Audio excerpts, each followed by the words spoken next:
दादूपुर नलवी नहर को लेकर भाजपा और कांग्रेस एक बार फिर आमने सामने आ गई है। रादौर से कांग्रेस विधायक बिशन लाल सैनी ने दादूपुर नलवी नहर बंद करने को लेकर भाजपा सरकार पर जमकर सियासी निशाना साधा है। उन्होंने कहा कि दादूपुर नलवी नहर को बीजेपी ने डीनोटिफाइड करने का काम किया है। हमारी सरकार आते ही इसे दोबारा चलाया जाएगा। वहीं उन्होंने बीजेपी को नसीहत देते हुए कहा कि नहरें खोदी जाती हैं, न कि बंद की जाती हैं।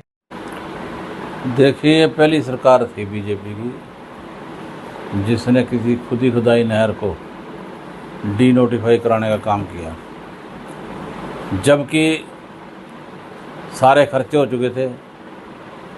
नहर को खोदा जा चुका था, जहाँ जहाँ भी पुड़िया लगनी थी पुड़िया लगाई गई, जहाँ पुल लगना था पुल लगाया गया।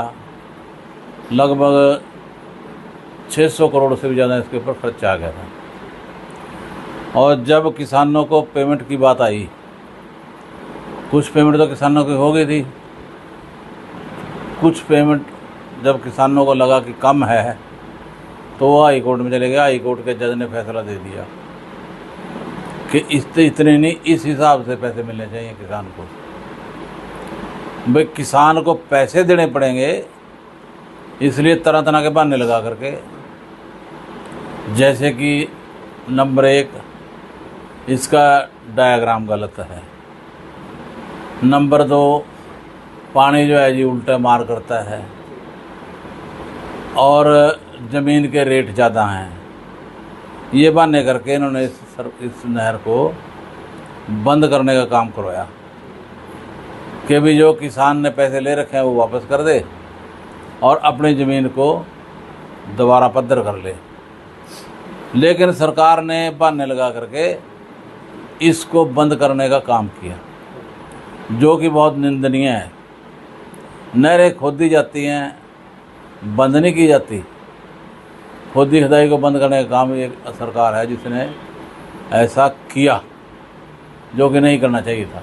वहीं विधायक बिशन लाल सैनी रादौर में यमुना नदी के तटबंधों के कार्यों को पक्का करने के काम से भी काफी नाखुश नजर आए। उन्होंने कहा कि प्रशासन आधी अधूरी तैयारी के साथ तटबंधों को पक्का कर रहा है। अभी तक आधा काम भी नहीं हुआ है और मानसून शुरू हो गया है। ऐसे में आने वाले दिनों में ना तो काम पूरा होगा और काम में अड़चने आएंगी। जो काम होना चाहिए था उस प्रकार से नहीं होया और आधा अधूरा पड़ा है।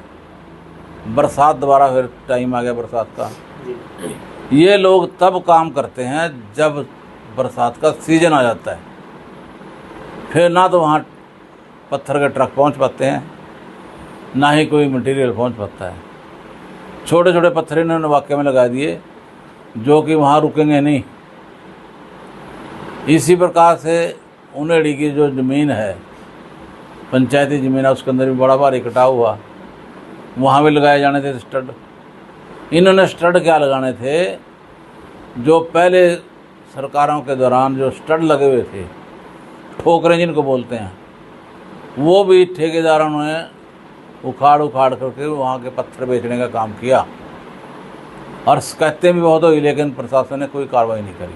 वहीं पूर्व विधायक श्याम सिंह राणा के इनेलो छोड़कर बीजेपी ज्वाइन करने को लेकर भी विधायक सैनी ने अपनी प्रतिक्रिया जाहिर की।